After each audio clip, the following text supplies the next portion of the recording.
from Sri Venkateswara College of Engineering. Today we are going to learn about sparse matrix multiplication in data structures. What is sparse matrix? Sparse matrix is the matrix in which most of the elements are zero. To store all of the elements of the matrix leads to wastage of memory. So it is better to store the data of only those elements which are non-zero in the existing matrix. For example, let's suppose there is a matrix A of which most of the elements is 0. So to store all the matrix, it is better to store only those elements which are non-zero. Using the way to store matrix reduces the space and takes lesser time to perform operations.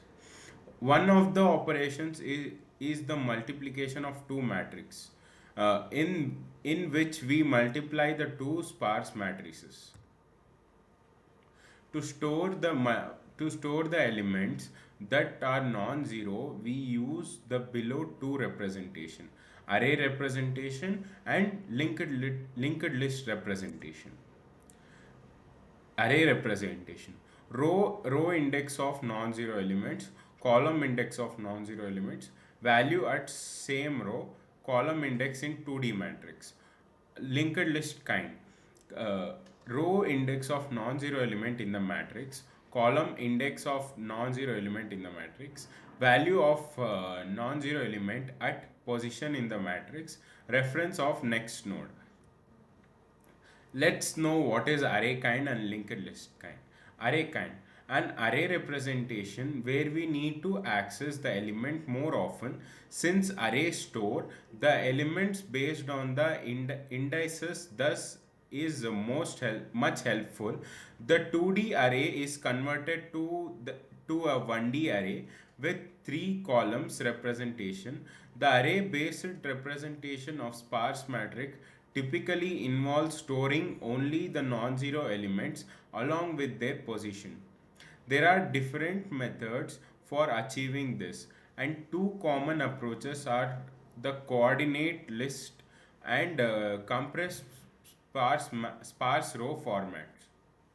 Linked list kind: in a linked list where the frequency of insertion and deletion operation in the matrix is more, since it is easier to delete and insert element in a linked list as compared to the array. And the linked list of lists, a representation, each row of the matrix is represent as a linked list, and a master linked list contains these rows linked list.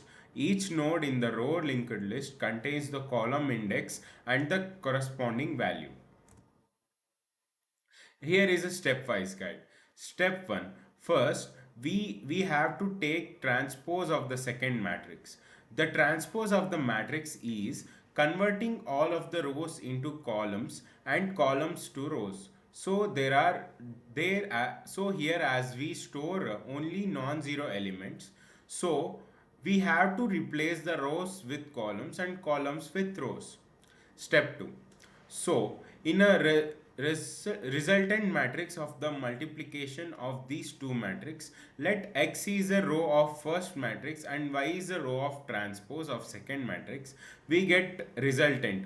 For resultant is a summation of all values get after the multiplication of those values, in which the column in the first matrix and the column in the transpose of the second matrix is the same as get after the multiplication of those values, in which the column in the first matrix and column in the transpose of the second matrix is same.